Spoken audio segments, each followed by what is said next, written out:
everybody, Maci here. So if you didn't know already, I love attending concerts. Especially general admission, aka being in the pit. So with my experience of attending several GA concerts, I decided to share with you guys a few tips on what you should do and know before and during said concert. Also, congrats to the shoutout winner from last week's video.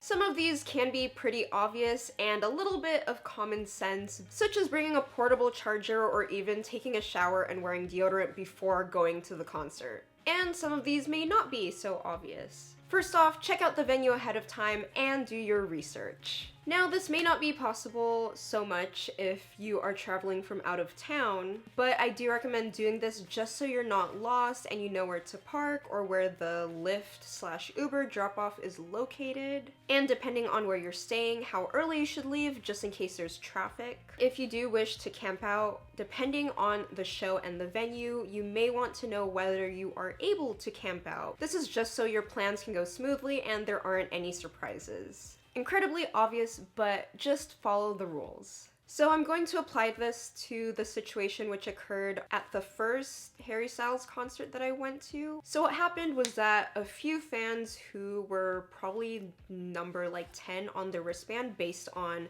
the order in which they arrived at the venue since 9 in the morning, had to get in the back of the line of everyone who had general admission because they arrived after the lineup time, which was 5 o'clock. A quick explanation as to why that may have happened. Check-in for the Harry concert for that day was 9 in the morning, where you're given your wristband and your number placed in line by the security guards there. Like, it's not fans who are numbering each other, like it's official. After you're given that wristband and your number, you can basically leave at that point until 5 p.m., which is the time that you are supposed to be back to line up and get your second wristband, which is what you'll receive after they scan your ticket. If you are not back by 5 p.m., no matter what your place in line was, like you could be number 1, you will be placed in the back of the line. And unfortunately for those girls who were like number 8, 9, or 10 or something, they arrived after 5 p.m. and so they were escorted to the back of the line. So they basically wasted a majority of their time. Just follow the rules. Next, carry a small bag or a fanny pack.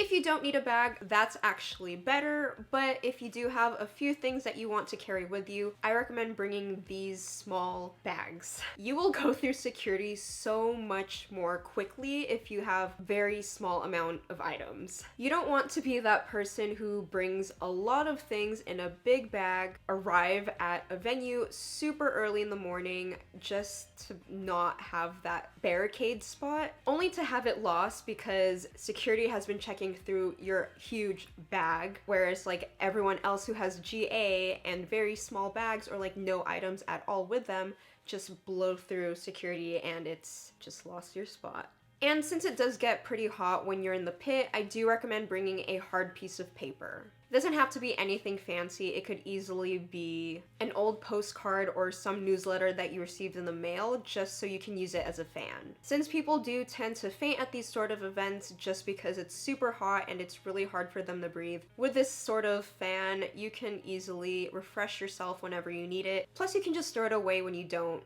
need it. If it's possible, I recommend that you drive to the venue rather than using an Uber or a Lyft or having someone drop you off. Now you may be thinking, Maci, I'm not going to pay $25 just to park my car at the venue.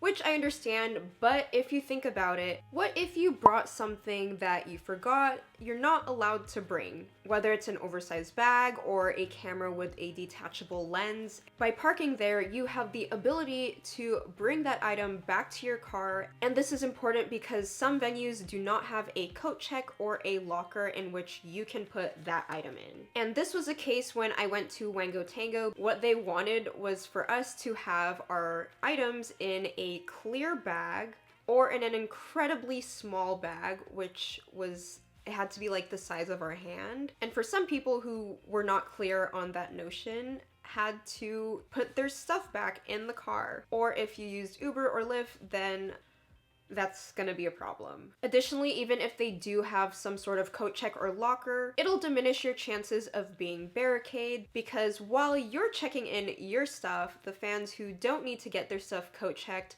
will just rush to barricade, and now you just lost your spot. Plus, if you do want to buy merch or plan on staying there longer just because you either like camped out or got there super early in the morning that day, you can bring your stuff to get ready or just keep yourself busy and put all of that in your car when you're done. Next up, keep hydrated, eat, and use the bathroom before going to the pit.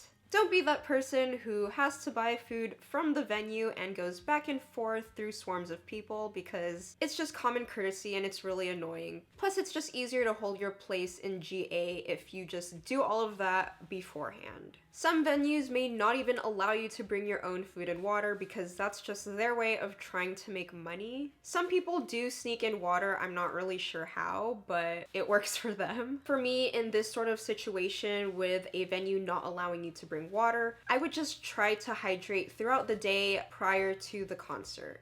Now, I'm not telling you not to drink water in the pit, because I'm pretty sure there's some people who will easily faint if they don't have enough water despite hydrating throughout the day and taking my advice, but try to see what works with you. Moving on to the next point, because general admission is incredibly tight, take up as much space as soon as you get into the pit. The closer the show begins, the more packed GA becomes. And it isn't because there's just more and more people going in, it's just that everyone wants to get closer to the stage. And if you don't lay that foundation of yourself as soon as you get into the pit, you are just going to be engulfed in a sea of humans. Do this by spreading your legs as far as possible, not like crazily like, OMG, that's a lay a good foundation, like probably like a little bit more than a shoulder width apart. Make friends with the people around you and link arms with them just to like make sure you guys keep your spots. With this sort of situation, don't be afraid to be aggressive, because if you're too polite, you will end up being in the back. Like, come on, like everyone wants to be in the front. If you're just like, yeah, go ahead, just get closer, like no, you'll be in the back. And you didn't pay that much money to be in the back of pit, okay? But then again, if you're too aggressive, everyone will hate you, and we just don't want this negative energy, right? And finally, have a strategy on taking your photos/videos. So taking an example from going to the first show of Harry Styles' concert in LA, I planned on vlogging. So with every song, my plan was to take a video with my vlog camera on the first chorus, take a video on my phone for the second chorus, whether that was for like Instagram stories or Snapchat, and for the rest of the song, I would just enjoy it. And that pretty much worked for the entire concert, unless there were some moments where the artist, in this case Harry Styles, did head in like our direction. I would film that. I know other people may think that this is a little too much, which it could be if you're not really vlogging or you're not interested in like recording every single aspect of the concert. Maybe just film your favorite songs. Honestly, with this plan, I was able to truly enjoy the Harry Styles concert while also getting really good footage for my vlog. If you want to watch that vlog, I will have the link down below.